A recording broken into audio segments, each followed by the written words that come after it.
Ciao a tutti e benvenuti nel mio canale Italiano sul divano.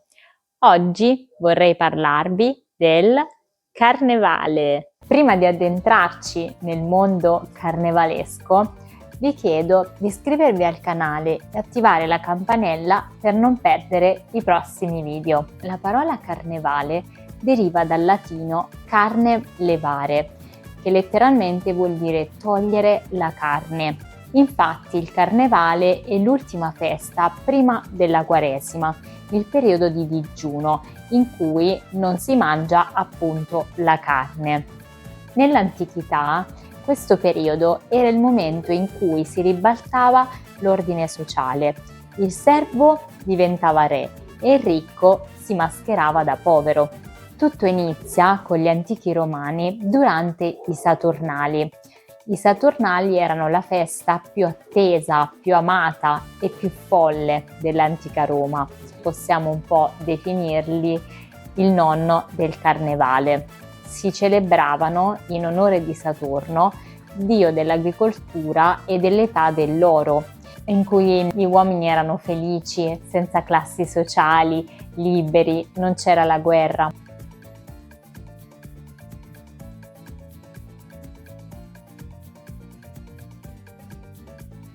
I romani decisero che in questo periodo le regole non valevano più. Pensate che gli schiavi potevano sedersi a tavola e farsi servire dai padroni. Se guardiamo la mappa dell'Italia, il carnevale cambia da regione a regione. Tra i più famosi ricordiamo il Carnevale di Venezia, che rappresenta un'opera d'arte e pura eleganza. Qui le maschere non servivano per divertirsi, ma per nascondere la propria identità. Infatti tutti erano uguali con la maschera. Il nobile era uguale al servo, il servo era uguale ai ricchi. Se ci spostiamo in Toscana, a Viareggio, il carnevale diventa satira politica. Qui si usano i carri di cartapesta più grandi del mondo per prendere in giro i politici e i potenti. A Ivrea, in Piemonte, il carnevale è un po' più selvaggio.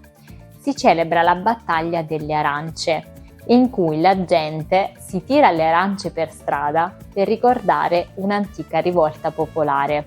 Scendendo al sud, in Puglia, abbiamo il carnevale di Putignano, che è uno dei più antichi e noto per i carri maestosi. Mentre sulle isole a Mamojada in Sardegna i mamutones indossano pelli di pecora neri e una maschera di legno, facendo risuonare 30 kg di campanacci sulla schiena. Diciamo che questo carnevale è un po' più impegnativo. Poi abbiamo un carnevale che dura 4 giorni in più.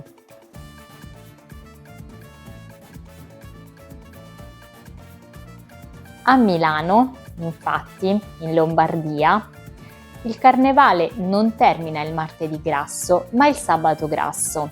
Come mai?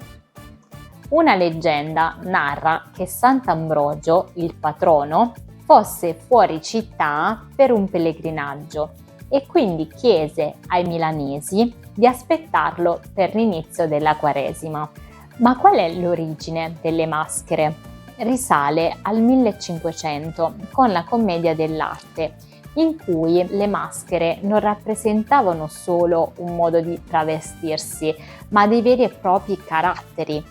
Tra le maschere più famose ricordiamo quella di Arlecchino, di Bergamo, un servo sempre affamato, vestito con pezzi di stoffa colorati.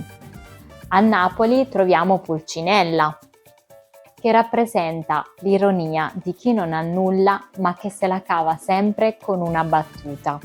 E poi c'è Pantalone, un mercante veneziano avaro e brontolone. A ricordare il carnevale ambrosiano abbiamo la maschera di Meneghino, il servitore onesto e generoso. In un certo senso queste maschere rappresentano un po' noi stessi, con i nostri difetti esasperati per far ridere. In conclusione, il carnevale non è solo travestirsi da supereroi, ma ci ricorda che ogni tanto è sano rompere le regole e ridere un po' di noi stessi.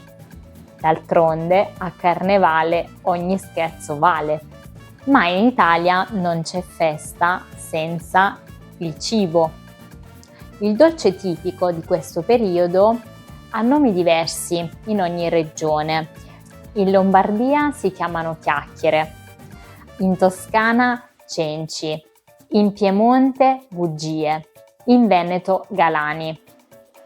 Poi abbiamo anche le castagnole, ripieni di ricotta. Al sud ritroviamo il migliaccio, che è una torta di semolino e ricotta, e il sanguinaccio, chiamato così perché una volta si faceva con il sangue del maiale e il cioccolato. Oggi è una crema al cioccolato fondente perfetta per intingere le chiacchiere. Chiudiamo ora con un modo di dire: essere una maschera. Si dice di una persona che è irriconoscibile o troppo truccata. E voi da cosa vi mascherate a Carnevale?